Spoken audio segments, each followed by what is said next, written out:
In this video, we're going to discuss one of the colligative properties, vapor pressure lowering by a volatile solute. Recall that vapor pressure is a colligative property. Colligative properties depend on the number of solute particles dissolved in solution, not on the type of solute particle dissolved. In other words, these properties are dependent on the concentration, but not the identity of the solute. Remember that the vapor pressure of a pure solvent is defined as the pressure of a gas when it is in dynamic equilibrium with its liquid state. The term dynamic is used to describe equilibrium because the molecules in the system are constantly in motion, condensing and vaporizing. However, the rate of vaporization is equal to the rate of condensation at dynamic equilibrium, meaning that the number of the molecules in the gas state and in the liquid state remain constant, although this does not mean they are necessarily equal to each other. Therefore, the vapor pressure of a pure solvent is a constant value. Similar to a non-volatile solute, when volatile solute particles are added to a solvent, the vapor pressure of the solution is lower than the vapor pressure of the pure solvent. If the solution is ideal, meaning that the solute-solvent interactions and the solvent-solvent interactions are of a similar magnitude, the vapor pressure decrease follows Raoult's law, and both the solvent and solute contribute to the vapor pressure. The graph shown depicts the vapor pressure behavior for an ideal solution with a volatile solute and solvent as a function of partial pressure. If we consider the partial pressure of component B in blue to represent the solvent, then the partial pressure of component A in red represents the solute.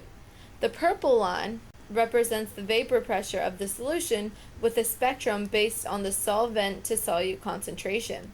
The y-intercept of the purple line represents the vapor pressure of a pure solvent.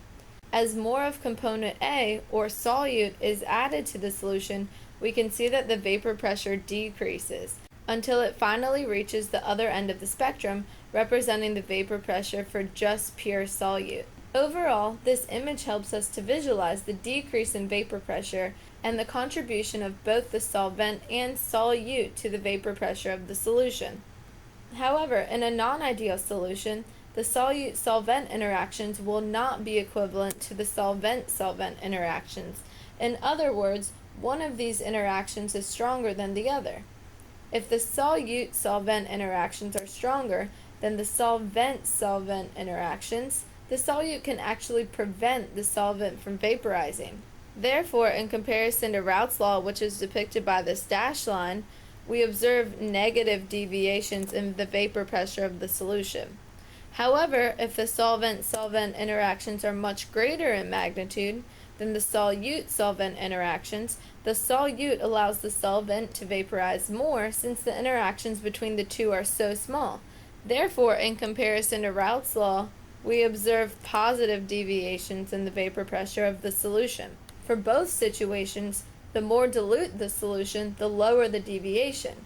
Conversely, at higher concentrations, when more of the volatile solute is present, deviations from Raoult's law will increase. Overall, in the video, we have learned why vapor pressure of a solution is less than the vapor pressure of a pure solvent. Remember that the vapor pressure lowering property is a colligative property, meaning that it is the amount of the solute, not the identity, that affects the change in vapor pressure. The addition of a volatile solute to an ideal solution means that the contribution of the vapor pressure is additive.